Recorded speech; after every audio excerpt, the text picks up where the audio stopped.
Hello everyone, welcome back to Life Stories. My name is Trent, and today we got more stories coming at you from Reddit/idontworkherelady. So sit down, settle up, get some friends, family, any loved ones who may be nearby, because we're getting started now. Our first story is titled, Gift Bags and Tablecloths. So this story isn't the most interesting, and we didn't get any blow-ups, but I found it funny after the fact, so I thought I'd share it. Apologies for formatting and such, since I'm new to Reddit and on mobile. So, last month, I needed some stuff from Michael's for an art project I was doing, and so I went there with my mom on her day off. I go around the store and get what I need, and my mom and I head up towards the register. So far, so good. For a little context, I was wearing a long-sleeved navy blue shirt with a red vest over top. So, my mom remembers that she signed up for a rewards account from the last time she was in the store, and she tries to pull it up on her phone.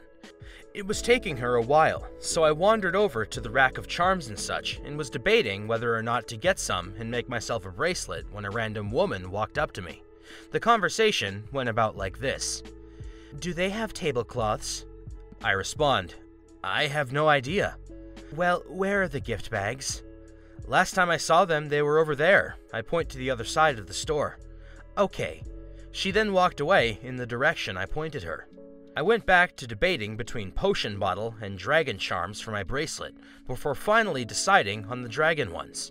And just as I finished choosing my accessories, my mom finally got her app to work, and we began heading up to the register. Now, I'd like to point out that I was being a bit of an idiot here for not realizing that she probably thought I was an employee. But as a newly minted 16-year-old who had never even applied for a job, it never crossed my mind. I'd also never really been in a Michael's before this, and it was a slow day, and not many employees were around, so I wasn't familiar with the uniform. So, we go up to the register, and as soon as I see the cashier, it hit me. She was wearing a red vest, and when I looked down, I remembered what I was wearing, and my face got hot with embarrassment. We paid and chat with the cashier for about 2 minutes before heading on our way, and on our way out the door, I spotted the lady in line behind us. We just walked away before heading to lunch across the street. I told my mom afterwards. She then made the point that the lady probably just thought I was an idiot teenager who wasn't good at their job. We both had a good laugh about it as we ate our food. And that's my story, not the most entertaining and pretty justified, but I just had to share.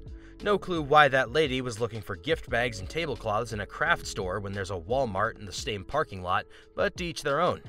Hope someone gets a kick out of the story regardless of it all. Hey, you know what? In my opinion, not all of these stories need to end with some kind of catastrophic event, so this kind of is a nice change of pace.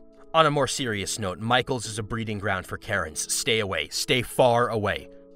Moving on to our next story, it's titled, I really don't work on this cruise ship, lady. A few years back, my SO and I were lucky enough to win a free 3-day cruise to Japan. We live in Shanghai. So, we packed our bags and head out to the port to begin our merry Japanese adventure. Since we had won the cruise, we were treated like the other VIP members on the ship that paid top dollar for their tickets, access to the VIP lounge, free drinks 24/7, and round-the-clock service that was actually quite exceptional. What we quickly realized, though, was that I was the only non-Chinese person on the boat that wasn't an employee. I'm a white American, and my SO is Chinese.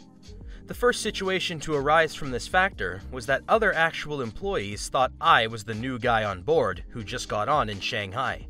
This resulted in me having to explain to several people that yes, I can actually be in this area while the guests are awake because I am, in fact, a guest. The other semi-annoyance that occurred daily were the Chinese guests mistaking me for a staff member. I would constantly get asked to bring towels and fruit to rooms, when the next performance was, when does the casino open, only in international waters, and these people were itching to play Baccarat for some reason.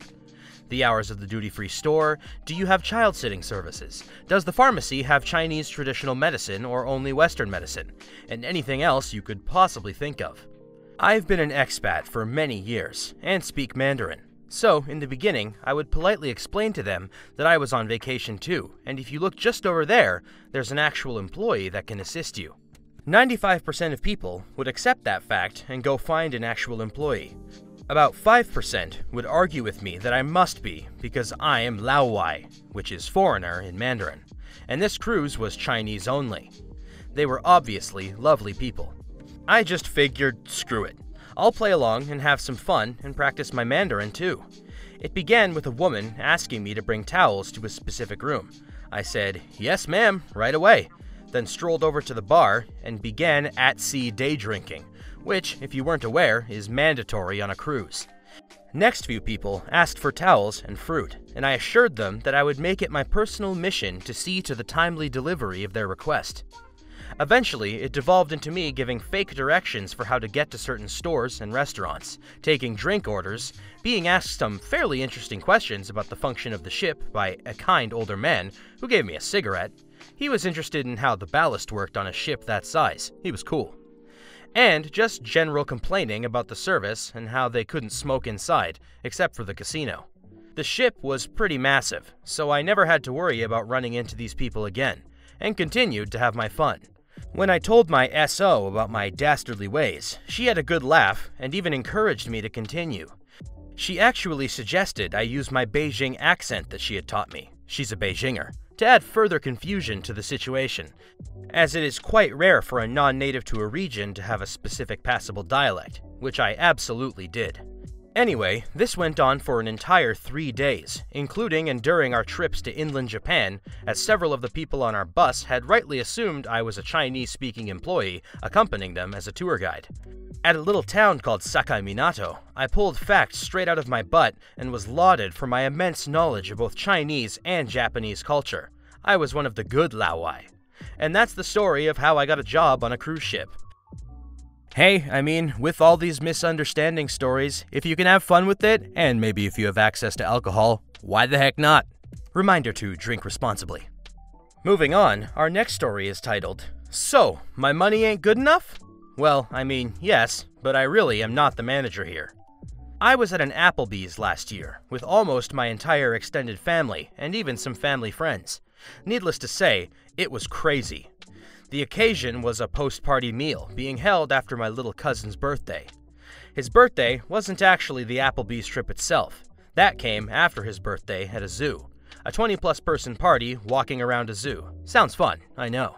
Anyways, I was not actually in attendance for the party because I had an evening class at college during the party. And I didn't even make it to the meal after the party until everyone was already eating. I happened to be dressed pretty well. White slacks and a white button-up with a black belt, maybe a bit tacky, like a Cuban gangster's outfit, but oh well.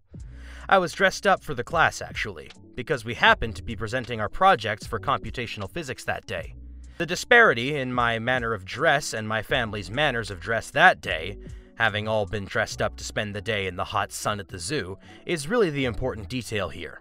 That and all the disparity in the time that they sat down.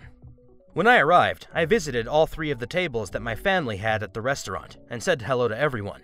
Before finding my seat, I went on to the bathroom to wash up. Enter an upset and seemingly tipsy, roughly 45-year-old man, who I will call Dom, because he looked like a shorter, fatter Don DeLuise. Dom stops me on my way to the bathroom. "Sir, let Kaylee know that her tip is shrinking." I still have a false jovial glib on from all the presentation and family interaction mumbo-jumbo. Me, smilingly, "I'm sorry, sir. Really shouldn't have let myself be so formal. It didn't help. Kaylee, the waitress, she's let me sit here looking at my empty cup for 20 minutes. What am I supposed to do, raise my goddamn hand?" "Kaylee, I'm sorry. I think there's a mistake." I know they give them fake name tags now. The blonde one with the... You could probably piece together what his description was. Ugh, creepy. "Look, can you just fill my drink? I had a Diet Coke." I'm kind of showing some confusion here.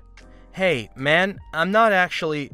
Dom must have assumed I was the manager because he saw I visited with a few tables and because of how I'm dressed. "Look, I see you running around going to tables. I know y'all ain't busy. Can't you just get me my drink? Ain't my money any good here?" "Mister, I don't work here. I'm just going to the pisser." Dom is taken aback. "Oh, well heck buddy, my bad." kind of a lackluster ending, but man, I feel bad for Kaylee, or whatever her name was, can't recall, because she waited on me too, and she actually had some pretty damn good service. I guess some people go to Applebee's and expect to be treated like hedonism butt. That's a Futurama reference, in case you don't know.